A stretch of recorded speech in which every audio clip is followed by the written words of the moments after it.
News Hub, born to fight for right. नमस्कार, मैं Dinesh Singh. News hub YouTube channel पर आपका स्वागत है। आइए नजर डालते हैं आज की सुर्खियों पर। फिल्म स्टार सैफ अली खान पर हमले के मामले में संदिग्ध व्यक्ति गिरफ्तार। बॉलीवुड एक्टर सैफ अली खान के बांद्रा वाले घर में बुधवार रात को एक डरावना हादसा हुआ जब एक आदमी घर के अंदर घुस गया, स्टाफ पर हमला किया और 1 करोड़ रुपए की डिमांड की। ये इंसिडेंट डुप्लेक्स अपार्टमेंट के 11 फ्लोर पर हुआ, जहां सैफ अपनी बीवी करीना कपूर खान और बच्चे तैमूर और जहांगीर के साथ रहते हैं।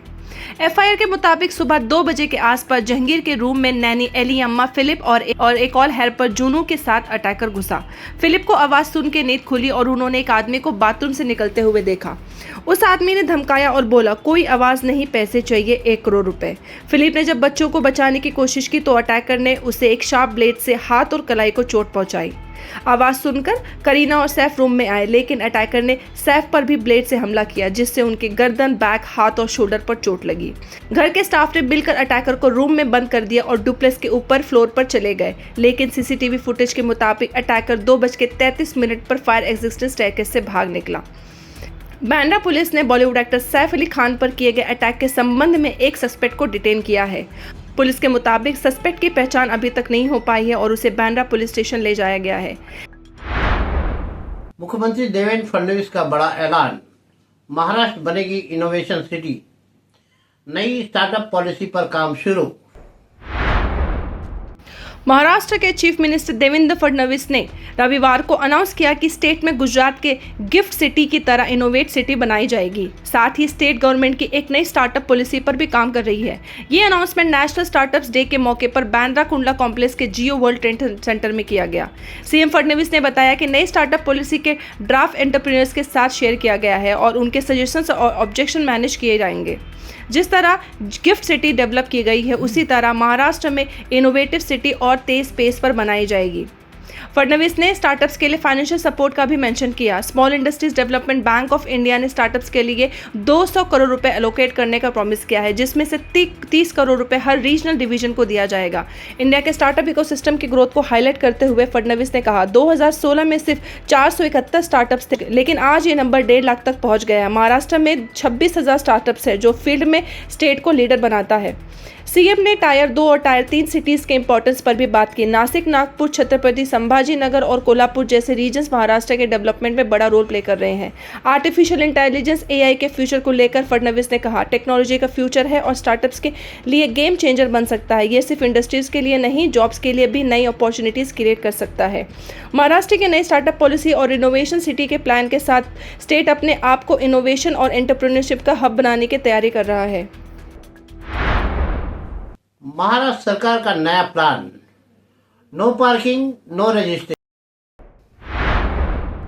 महाराष्ट्र ट्रांसपोर्ट डिपार्टमेंट ने एक नई पॉलिसी लाने की प्लानिंग कर रहा है, जिसमें जापान के मॉडल को फॉलो किया जाएगा। ट्रांसपोर्ट कमिश्नर विवेक बिमानवर ने बताया कि कार और बाइक खरीदने वाले को मैंडेटरी सर्टिफिकेट पार्किंग स्पेस दिखानी होगी, तभी उनको व्हीकल रजिस्टर होगा।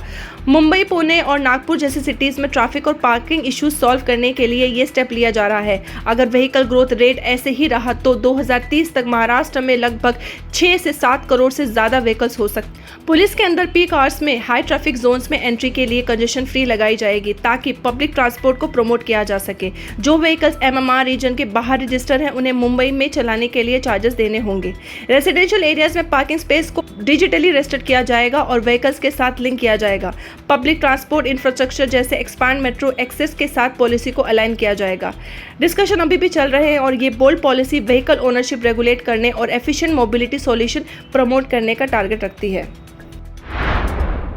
रविवार को आयोजित की जाने वाली 20वीं टाटा मुंबई मैराथन के लिए मुंबई कर तैयार। 20 टाटा मुंबई मैराथन 19 जनवरी 2025 को होने जा रही है, जिसमें 55,000 से ज़्यादा पार्टिसिपेंट्स अलग अलग कैटेगरीज जैसे full marathon, half marathon, open 10 kilometre और ड्रीम रन में भाग लेंगे। रूट पर मरीन ड्राइव और बांद्रा वर्ली सीलिंग जैसे आइकॉनिक लोकेशंस शामिल होंगे। सर एमओ फरा इस बार के इंटरनेशनल एम्बेसडर है। स्पेशल ट्रेन्स और ट्रैफिक रिस्ट्रिक्शंस के इंतजाम किए गए हैं, जिसमें 3 बजे से 2 बजे तक कुछ रोड्स बंद रहेंगी। प्रोकैम इंटरनेशनल की इस इवेंट का एक फिलैंथ्रोपिक एंगल भी है जो मुंबई के यूनिटी और रेसिलियंस को सेलिब्रेट करता है।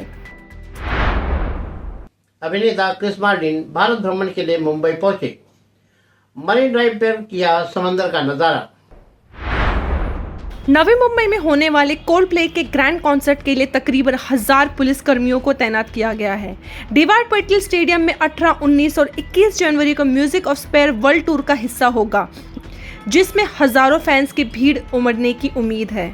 में ये वेन्यू डीवाई पाटिल स्टेडियम में नवी मुंबई में होगा। डेट्स 18, 19, 21, 2025, जिसके लिए स्पेशल ट्रेन्स का भी इंतजाम किया गया है जो चलेंगे गोरेगांव से नेरुल तक, जो आप बुक कर सकते हैं बुक माई शो में 500 रुपये के हिसाब से। पार्किंग रहेजा प्लॉट और सीबीडी बेलापुर में टेम्पररी पार्किंग अरेंजमेंट की गई है। बच्चे जो 5 साल के नीचे हैं उनकी एंट्री अलाउड नहीं है। रिस्टबैंड ही टिकट्स का काम करेंगे और उन्हें सेव रखना ज़रूरी है। सिर्फ फ़ोन कैमराज अलाउड हैं। प्रोफेशनल फोटोग्राफी इक्विपमेंट लाना मना है। एनएमसी के कमिश्नर कैलाश शिंदे ने इवेंट को जीरो वेस्ट और सस्टेनेबल बनाने का वादा किया है। स्टेडियम और आसपास की सफाई और हाइजीन के लिए स्पेशल टास्क फोर्स लगाई गई है। नवी मुंबई के 7 ब्रेक-इन्स मामले में कर्नाटक से युवक गिरफ्तार।